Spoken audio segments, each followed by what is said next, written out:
तेरी मेरी कहानियाँ से सभी अपडेट पाने के लिए बेल आइकन दबाएं। आज की कहानी है मेरे बेटे की खुशियाँ छीनने का अधिकार तुम्हें किसने दिया। मैं आई कम इन सर? आपने मुझे बुलाया? श्वेता मैम ने प्रिंसिपल सर के ऑफिस में आने की अनुमति मांगते हुए पूछा। प्रिंसिपल सुरेश जी बोले, प्लीज़ अंदर आइए मैम, यह सज्जन आपसे मिलना चाहते हैं। उन्होंने कुर्सी पर बैठे शख्स की ओर इशारा किया। श्वेता ने अभिवादन करते हुए कहा, माफ़ कीजिए, मैं आपको नहीं जानती। क्या हम पहले मिले हैं? उसने दिमाग पर जोर डालते हुए कहा, क्योंकि यह सूरत कुछ जानी पहचानी लग रही थी। सामने बैठा व्यक्ति उठ खड़ा हुआ और बोला, मेघा, तुमने मुझे नहीं पहचाना? मेघा नाम सुनकर श्वेता चौंक पड़ी। मेघा उसकी छोटी और जुड़वा बहन थी। वह व्यक्ति बोला, क्या मैं आपसे कुछ देर अकेले में बात कर सकता हूँ? श्वेता ने सहमति में सर हिलाया। एकांत मिलते ही उस व्यक्ति ने बताया, मेरा नाम साहिल है। श्वेता को भी याद आने लगा। साहिल, यह तो उसकी बहन का प्रेमी था। वही प्रेमी जिसके लिए वह घर छोड़कर भाग गई थी। पर वह धोखेबाज निकला और कुछ महीने बाद उसे छोड़कर भाग खड़ा हुआ। जब वह वापस लौटी तो माता पिता ने उसे अपनाने से इनकार कर दिया, क्योंकि वह 8 महीने की गर्भवती थी। ऐसे में वह सहारे के लिए बहन के पास आई। उस समय श्वेता पति के साथ एक कमरे के घर में किराए पर रहती थी। पति तो मेघा को यहाँ नहीं रखना चाहते थे, पर श्वेता ने वादा किया, बच्चा होने के बाद मेघा यहाँ से चली जाएगी। उस समय वह क्या जानती थी कि उसकी कही बात सच हो जाएगी। बच्चे को जन्म देकर मेघा दुनिया छोड़कर चली गई। अब श्वेता के सामने सबसे बड़ी दुविधा थी। अनाथ आश्रम में वह बच्चा छोड़ना नहीं चाहती थी और पति उसे अपनाने को तैयार नहीं थे। पर फिर एक चमत्कार हुआ। उसके पति के घनिष्ठ मित्र थे विक्रम बाबू। वह उम्र में उनसे बड़े जरूर थे, पर दोनों में बहुत गहरा रिश्ता था। यह एक निसंतान दंपति था, इसीलिए उन्होंने इस बच्चे को अपनाने में दिलचस्पी दिखाई। परिस्थितियों को देखते हुए श्वेता ने यह बच्चा उन्हें देने का फैसला किया। और आज इतने साल बाद साहिल यहाँ उसकी बहन को ढूंढते हुए क्यों आया है? कैसा बेशर्म इंसान है। एक लड़की की जिंदगी बर्बाद करके अब उसे यहाँ ढूंढने आया है। श्वेता ने सीधा सवाल पूछा, क्या चाहते हो? वह बोला, मैं जानता हूँ आप मेघा नहीं, उसकी बहन है। बस एक बार उससे मिलना चाहता हूँ। श्वेता बोली, अब मेघा इस दुनिया में नहीं है। साहिल का अगला सवाल था, फिर मेरा बच्चा कहाँ है? श्वेता बोली, बड़ी जल्दी तुम्हें उसकी याद आ गई, पर तुम्हारी जानकारी के लिए बता दूं, अब वह भी इस दुनिया में नहीं है। साहिल, प्लीज़ मुझसे झूठ मत कहो, मैं जानता हूँ वह कहाँ है। पहचान तो मैं उसे देखकर ही गया था, पर फिर भी तुम्हारे मुंह से सच सुनना चाहता हूँ। जानता हूँ मैं इस खुशी के काबिल नहीं कि वह मुझे पिता कहकर पुकारे। सच कहूँ तो मैं तुम्हारा एहसानमंद हूँ।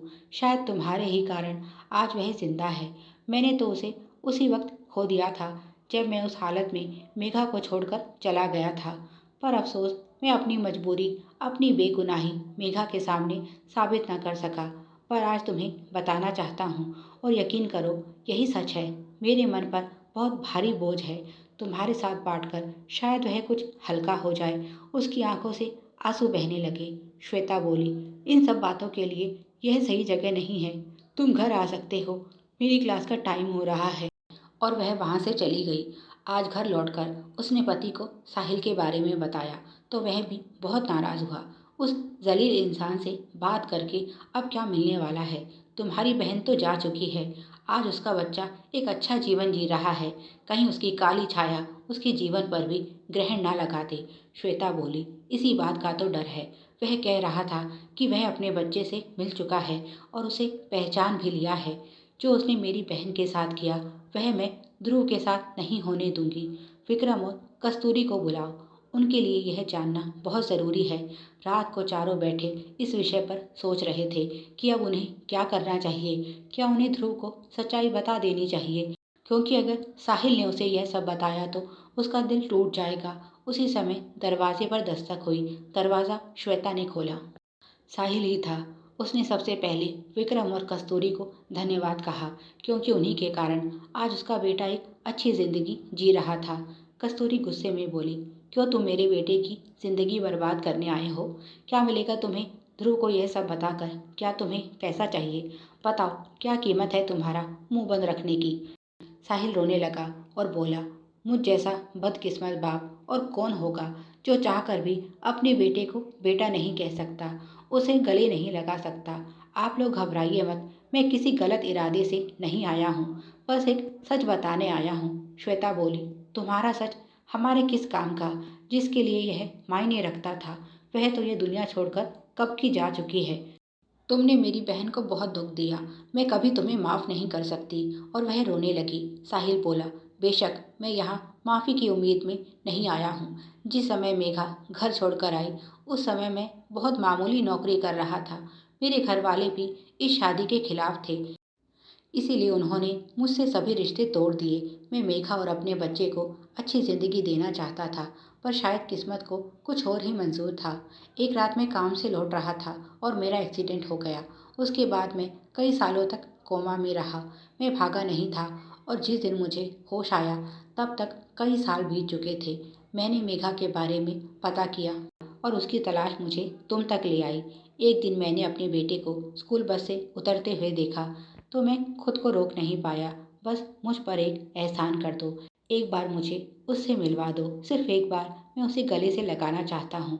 और वह ज़ोर ज़ोर से रोने लगा। यह सब सुनकर वहाँ बैठे सभी लोग हैरान थे और इस पिता की बदकिस्मती पर उन्हें भी अफसोस था। पर श्वेता इसमें क्या कर सकती थी? अब विक्रम और कस्तूरी ध्रुव के माता पिता हैं और निर्णय उनके हाथ में है। कस्तूरी बोली, क्या तुम सच में अपनी 2 पल की खुशी के लिए अपने बेटे की जिंदगी खराब करना चाहते हो? अगर उसने पूछ लिया यह शख्स कौन है और क्यों मेरी सूरत इनसे इतनी मिलती है, क्या जवाब देंगे हम? मैं तुम्हारा दर्द समझ रही हूँ, पर तुम भी एक माँ की मजबूरी समझो। क्यों तुम उससे उसकी पहचान छीन लेना चाहते हो? उसकी जिंदगी पर क्या फर्क पड़ेगा अगर वह यह सच जान भी जाएगा कि तुम उसके पिता हो? जरा सोच कर देखो, उसका तो सारा वजूद ही हिल जाएगा। जिस बेटे को तुम जिंदगी में कोई खुशी नहीं दे सके, उससे उसकी खुशियाँ छीनने का अधिकार तुम्हें किसने दिया? उसकी बात का साहिल के पास कोई जवाब नहीं था। उसने अपने आंसू पोंछे और बोला, मैं भावनाओं में बहकर भूल करने चला था। पर आप निश्चिंत रहिए, ध्रुव को कभी सच पता नहीं चलेगा। मैं आज ही यह शहर छोड़ दूंगा। आप लोगों को मेरे कारण जो परेशानी हुई उसके लिए माफ़ी चाहता हूँ। और इतना कहकर वह तेजी से घर से बाहर निकल गया। कस्तूरी और विक्रम ने राहत की सांस ली, पर वह खुद यह तय नहीं कर पा रहे थे कि उन्होंने सही किया या गलत। श्वेता की आंखें भी बरस रही थी। उसे मेघा की तकलीफ, साहिल का धोखा, सब कुछ याद आ रहा था। पर यहाँ तो गलती किसी की भी नहीं थी। ना तो साहिल बेवफा था और ना ही मेघा गलत थी। बस हालात ही कुछ ऐसे थे कि एक सुंदर परिवार बनते बनते बिगड़ गया। प्यारे दोस्तों, आप सभी की सुविधा के लिए चैनल पर सैकड़ों कहानियाँ विभिन्न प्लेलिस्ट के रूप में उपलब्ध हैं। उन्हें भी पढ़ें और अपना प्यार दें। धन्यवाद। Please like, share and subscribe. Thanks for watching.